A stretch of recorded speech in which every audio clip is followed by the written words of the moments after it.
লক্ষ্মীপুরের রামগতি উপজেলার ঐতিহ্যবাহী শিক্ষা প্রতিষ্ঠান রাস্তারহাট হাজী আব্দুল গফুর মেমোরিয়াল উচ্চ বিদ্যালয়ের সুবর্ণ জয়ন্তী অনুষ্ঠিত হয়েছে। শনিবার স্কুল মাঠে দিনব্যাপী এই অনুষ্ঠানের আয়োজন করেছে বিদ্যালয়ের বিভিন্ন ব্যাচের প্রাক্তন শিক্ষার্থীরা।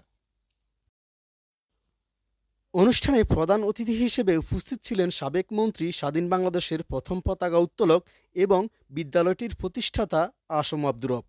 এর আগে সকাল 10টায় বেলুন ও পায়রা উড়িয়ে দিনব্যাপী এই অনুষ্ঠানের উদ্বোধন করেন লক্ষ্মীপুর ৪ রামগতি কমলনগর আসনের সংসদ সদস্য মোহাম্মদ আবদুল্লাহ আল মামুন।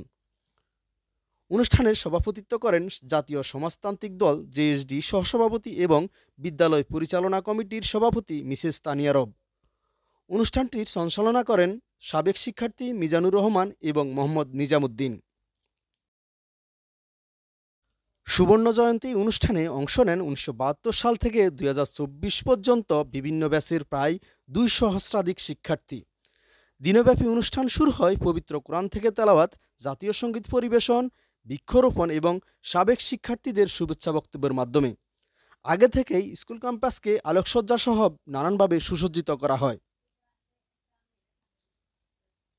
অনুষ্ঠানে বিশেষ অতিথি হিসেবে শুভেচ্ছা বক্তব্য রাখেন উপজেলা চেয়ারম্যান শরাফুদ্দিন আজাদ সোহেল, উপজেলা আওয়ামী লীগের সভাপতি বীর মুক্তিযোদ্ধা আব্দুল ওয়াহেদ মুরাদ, সাধারণ সম্পাদক আব্দুল ওয়াহেদ, সুপ্রিম কোর্টের সিনিয়র আইনজীবী ব্যারিস্টার সালাউদ্দিন দোলন, চরপড়াগাছা ইউপি চেয়ারম্যান নুরুল আমিন হাওলাদার, প্রধান শিক্ষক আব্দুল জাহের সহ গণ্যমান্য ব্যক্তিবর্গ।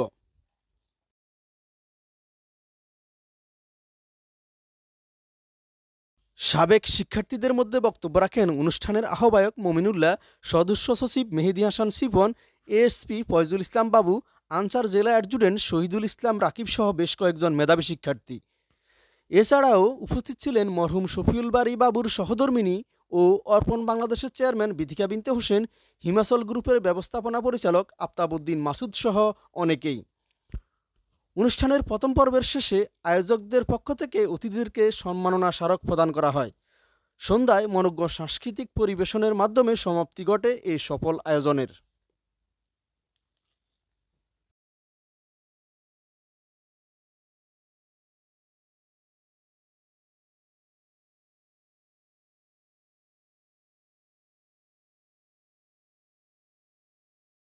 আমি তোমাদের কাছে বিনীতভাবে অনুরোধ জানাই যে তোমরা স্পিরিচুয়াল ওয়ার্ল্ডটাকে প্রাধান্য দাও।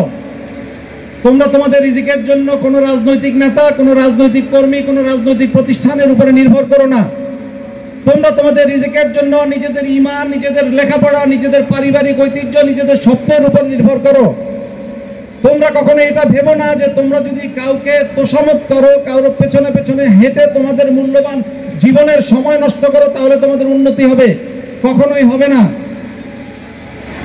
আমি এই সুযোগের ছাত্রছাত্রী সহ যারা এখানে উপস্থিত আছেন, আমি তাদের কাছে উদ্দেশ্য করে একটি বিনয়ের সাথে একটা কথা বলবো। আমরা এই এলাকার উন্নয়নের জন্য আমাদের সামনে যারা উপস্থিত আছেন তাদের সহযোগিতার প্রয়োজন আছে। তাদের সহযোগিতা করতে হবে। একজন মানুষ নেতৃত্ব দিচ্ছে, যেন আসমরা একা এদের স্বাধীন করতে পারে নাই, তার সাথে অনেক লোকের সম্পর্ক ছিল। বঙ্গবন্ধু একা এদের স্বাধীন করে নাই, তার সহযোগীরা আসমরা ছিলেন বিদায় এদের স্বাধীন হয়েছে। আপনারা আমাকে এমপি বানিয়েছেন, ভোট দিয়েছেন, আমি আপনাদের এমপি হয়েছি। আমাকে কাজ করার আগামী 5 বছর সুযোগ আপনারা করে দিতে হবে। এই জন্যে আগামী উপজেলা নির্বাচনে আপনারা একজন সৎ, যিনি আপনাদের 3 জন মানুষ দাঁড়িয়েছে, ওনারা প্রত্যেকে পরীক্ষিত, ওনারা কাজ করেছেন। যার কাজটি সবচেয়ে ভালো তারা আপনারা আগামী দিনে এই মসনদে বসালে আমি মনে করি আমার কাজের সুযোগ হবে। আমি আপনাদের অনুরোধ করব, আপনারা প্রত্যেকে একটা ইনস্টিটিউশনে, আমি 2টা ফাউন্ডেশন করে যাচ্ছি, বিশ্ববাঙালীয় মানসিক ঠিকানা, একটা পাঠাগার করে দিয়ে, একটা লাইব্রেরি করে দিয়ে যাচ্ছি আপনারা। এখন আজকের এই উৎসব থেকে শপথ গ্রহণ করেন, রামগতিতে কমলনগরে কোনো অশিক্ষিত লোক থাকতে দেব না আমরা। সত্যিকার শিক্ষা যদি পায়, সেই শিক্ষিত মানুষ না খেয়ে মারা যেতে পারে না। নির্ভর করে শিক্ষার উপর।